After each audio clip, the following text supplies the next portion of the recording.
Alright, so I was talking about what the Brigadier looks like in this alternate dimension, in this parallel universe world. How he looks all different with the eye patch. Well, this is what the Brigadier usually looks like. This is what I could find. Uh, a little small here, but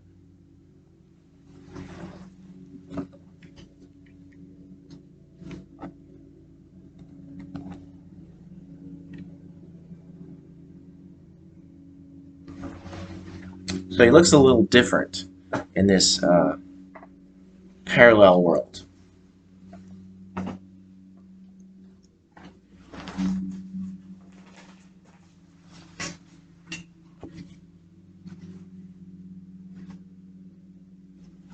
And he says he's not the Brigadier, he tells the doctor. He is the brigade leader, and he's not very friendly.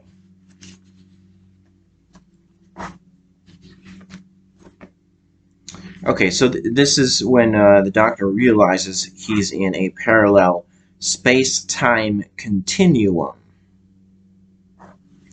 He tries to explain this to them. Liz says, "Obviously he is trying to confuse us, leader. He's unbalanced." The brigade leader says, "No, I see what he's trying to do. He's trying to make us believe that he's mad." Liz says she's not a scientist. She tells the doctor she's not a scientist, but a section leader. They think the doctor is a spy.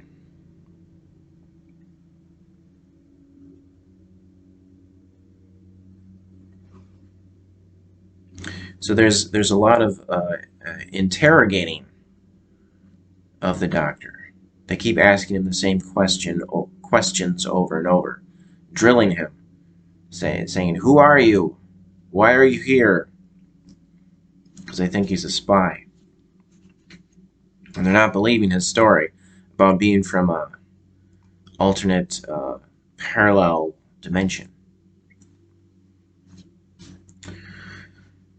Okay, the doctor notices they are a lot more advanced with the drilling in this parallel world. Stahlman is known as director here. So he was Professor Stahlman in the original world. In the parallel world, he is known as director. And he's dressed all in white as director. Originally, he was, when he was the Professor Stahlman, he, in the original parallel space-time continuum, he was just wearing a regular suit and tie. So now, as the director, he's all dressed in white, like a white uniform.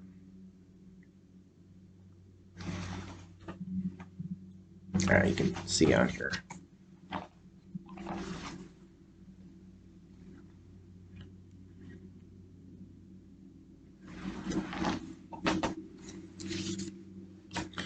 Okay, and then Stahlman also has on dark glasses.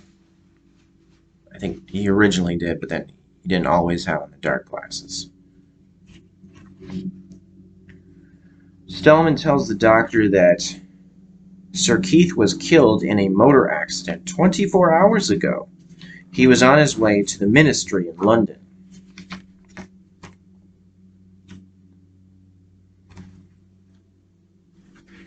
The doctor asks the brigade leader what's going to happen to him. The brigade leader says, "You'll be shot eventually. I have full authority. Defense of the Republic Act. 1943. The doctor asks, what happened to the royals?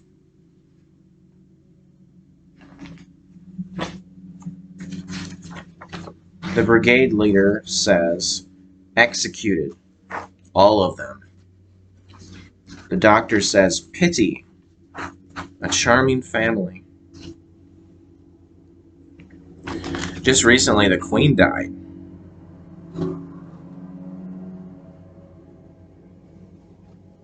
Of England. She had a long life. She lived a very long time. So now, finally, Charles is the king.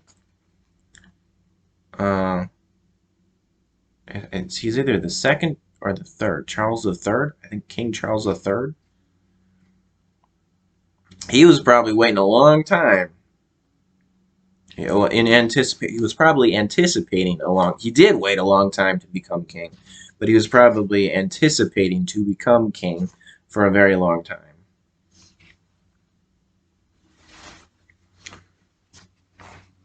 Yeah, I think the Queen was almost 100 years old. 90 something. So that's interesting that there's a new monarch of England, of the United Kingdom. All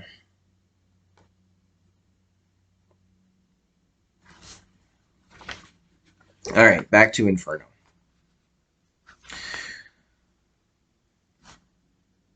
The doctor says he must be talking about the Queen. I knew her great-grandfather in Paris. The doctor tries to sit down, but Benton forces him to stand.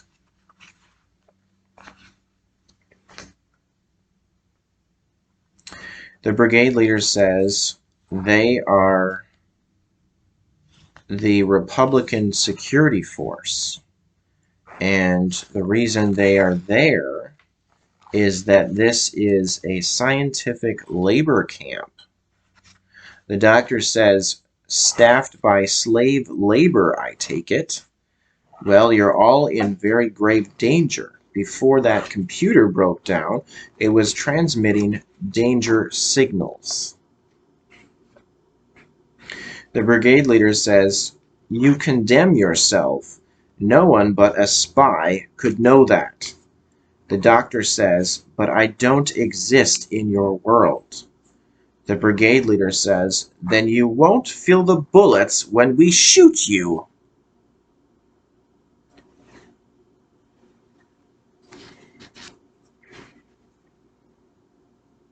A little bit of dark humor there. I really like the way Nicholas Courtney delivered that line.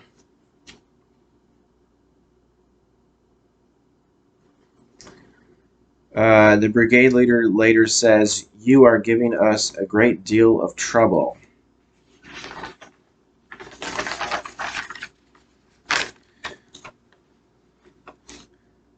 The doctor says, I'm delighted to hear that. Proper little bureaucrat, aren't you? Can't shoot me unless you filled in all the forms. Is that it? Liz says, unless you cooperate, you'll soon be in front of a firing squad. You have very little time left.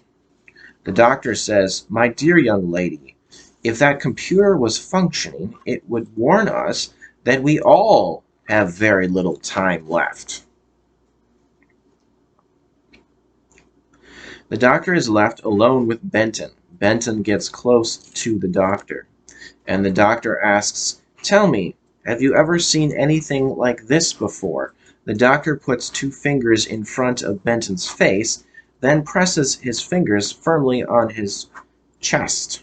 Benton yells and falls down, allowing the doctor to escape.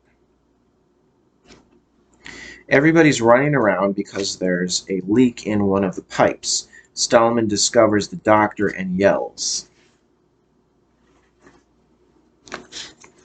for Benton, who by then had recovered.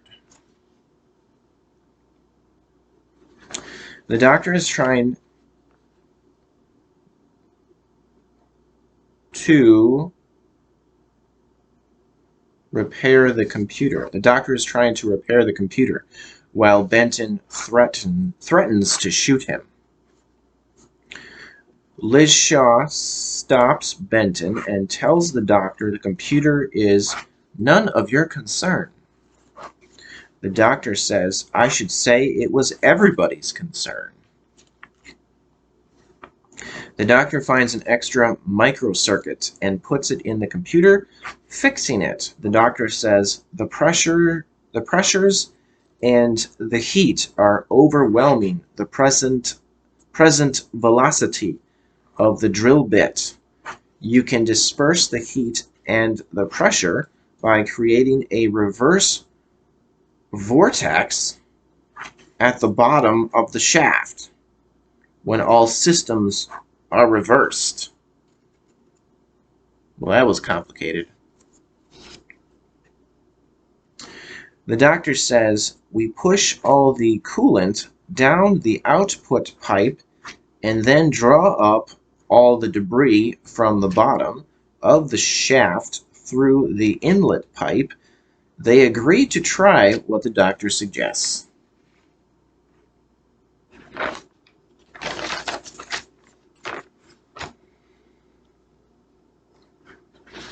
Liz Shaw asks the doctor what the Liz Shaw from the other parallel world does. The doctor tells her that she's a scientist. Liz Shaw says, I'm a security officer, so there's no possible link, is there? The doctor says, did you ever think of becoming a scientist? Yes. So she's thinking about it. The doctor sees that Liz is thinking about what he said. Did you ever think of becoming a scientist? And then the doctor says, yes, I can see that you did. Liz Shaw says, I read physics at university. What's that got to do with it? The doctor says simply that her mind process runs along a similar parallel to yours. Doesn't that strike you as significant? Liz Shaw says, not particularly. I liked how Carolyn John, I liked how she delivered that line. Not particularly.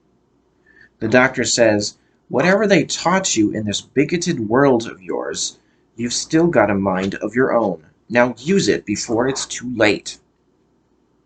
Liz Shaw tells the doctor that the emergency is over. His idea worked. The doctor says, maybe you'll give me a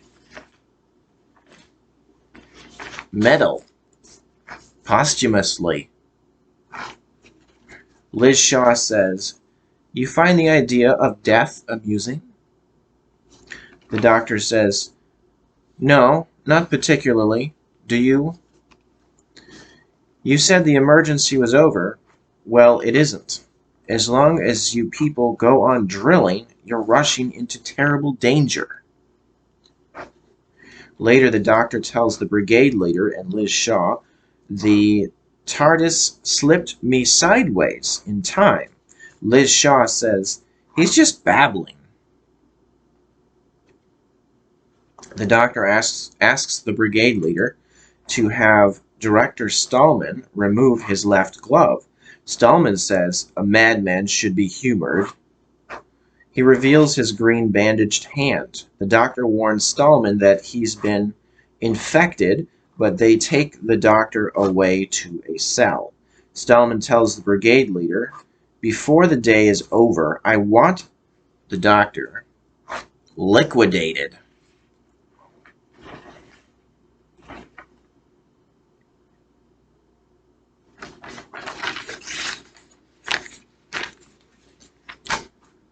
Well, that doesn't sound very nice.